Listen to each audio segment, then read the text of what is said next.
ali foi para outro lugar, pegar o cajado do verdadeiro, único e eterno sumo sacerdote, a cruz. Onde Jesus está, irmão? Lá no Gólgota, derramando sangue, se esvaindo em sangue, coroado com a coroa de espinho. Segundo alguns estudiosos, cada espinho tinha mais ou menos o tamanho de um dedo indicador. E que aqueles espinhos, aquela coroa foi tecida com um arbusto que tinha naquela época, que em contato com a pele, quando tocava e entrava na corrente sanguínea, causava febre, dor. E aquilo foi colocado na cabeça do Senhor Jesus. E um endemoniado qualquer ainda chopou que deu-lhe uma porretada na cabeça. E aqueles espinhos entraram no seu couro cabeludo, causando dor, febre. E Jesus foi levado à cruz do Calvário. Alguns estudiosos dizem que quando Jesus foi coberto com um manto, para escarnecerem dele, dizerem que ele era rei, cadê o rei? Ele já estava todo ensanguentado, as costas dilaceradas, com o flagelo que fizeram com os açoites. Estava todo ensanguentado. Aí colocaram aquela capa por cima. Alguns estudiosos dizem que o tempo que ele ficou com aquela capa foi suficiente para a capa agarrar nos ferimentos. Quando foi colocado na cruz, tiraram a capa de uma vez. Você consegue imaginar essa dor? Oh, aleluia. Aleluia. Tudo que você ouviu falar do sofrimento de Jesus não é nada perante ao que realmente aconteceu. Escarneceram, esbofetearam, sangraram ele até a morte. Aleluia. O golpe mais duro, que representa a covardia da humanidade. Ele já estava morto na cruz do Calvário. Chegou outro endemoniado e o cortou com uma lança de cima a baixo. Não precisava mais daquilo. Ele estava morto, o golpe mais duro, que representa a covardia da humanidade. Onde Jesus está sofrendo essa covardia? Os mesmos que uma semana atrás aplaudiam, Hosana, Hosana, glória a Deus nas alturas, eram os mesmos que estavam lá. Olha lá, ele não disse que é rei, cadê? Não consegue nem descer da cruz. Eram os mesmos que estavam escarnecendo dele naquela cruz. E ele agonizando, ele em agonia, ao ponto de daquele corte sair água, porque não tinha mais sangue. Todo o sangue foi esvaído. Aonde Jesus está? Sendo tirado daquela cruz, colocado naquele sepulcro como elas viram. Por isso que eu disse para você, é difícil responder onde Jesus está. Porque Ele está em todos os lugares. Porque Ele é muito antes que o mundo fosse. Aleluia. É difícil responder, falar de um Deus tão poderoso como Jesus, porque, por exemplo, a sua vida. Jesus já sabia como seria a sua vida. Jesus já sabia como seria você. Jesus já sabia que você ia ser gordinho, gordinha, magrinho, magrinha. Jesus já sabia que você ia ter o cabelo louro, o cabelo escuro, o olho verde, o olho azul, o olho vermelho, seja lá como for. Ele sabia. Jesus já sabia muito antes de você nascer quem iam ser os seus genitores. Os seus pais, para que você fosse gerado, foram unidos por Jesus. Tudo antes de acontecer, ele já sabia. A palavra de Deus diz no Salmo, se não me engano, 139, que ainda informe, sem forma nenhuma, ele já te via. Aleluia. Esse é o meu e o seu Jesus. É o Jesus que está aqui nessa noite para ser adorado por você.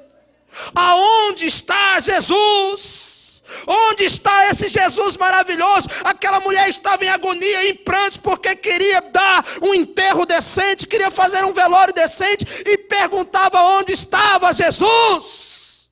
Onde Ele está? Aonde Jesus está? Difícil de responder. Agora, muito mais fácil responder é onde Jesus não está. Onde Ele está, falamos, continuaríamos falando aqui por uma semana inteira e não íamos chegar no limite de onde Jesus está. Mas uma coisa é certa, eu posso te responder com certeza. Eu sei aonde Ele não está.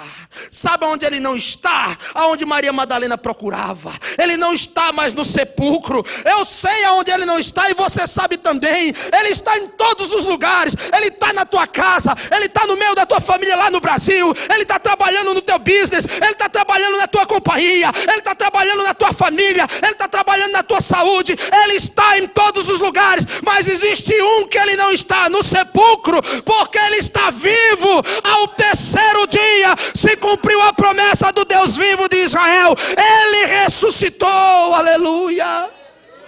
Aleluia. Sabe qual a diferença dos povos, irmãos? A diferença é essa. Sabe qual é a diferença, por exemplo, dos budistas?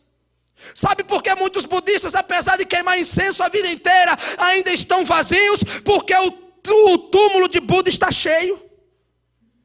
A diferença é essa. Eles passaram a vida inteira, ainda estão queimando incenso a Buda, mas continuam vazios, porque o túmulo dele está cheio. Por que muitos que estão seguindo a Maomé a vida inteira ainda estão vazios? Porque lá em Meca o túmulo de Maomé está cheio.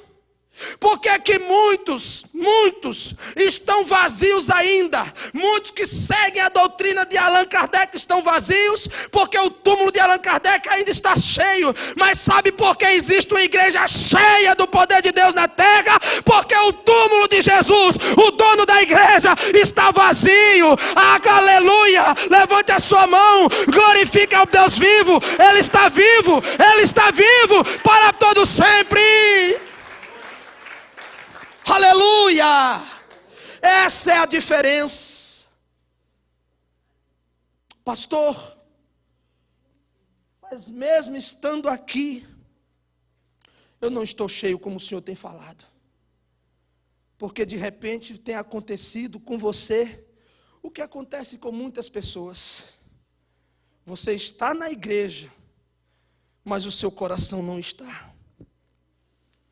Por que mesmo estando na igreja do Senhor Jesus ainda estou vazio, pastor? Porque falta a entrega total e verdadeira. Quando nos entregamos de fato e de verdade a Jesus, Ele enche a nossa vida. A sua vida cheia de Jesus não vai ter mais espaço para esfriamento conjugal.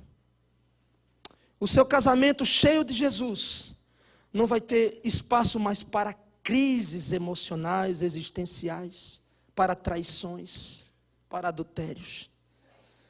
A sua vida, a sua casa, a sua família cheia de Jesus não vai ter mais espaço para divisões, desavenças, contendas. A sua casa na terra será um pedacinho do céu.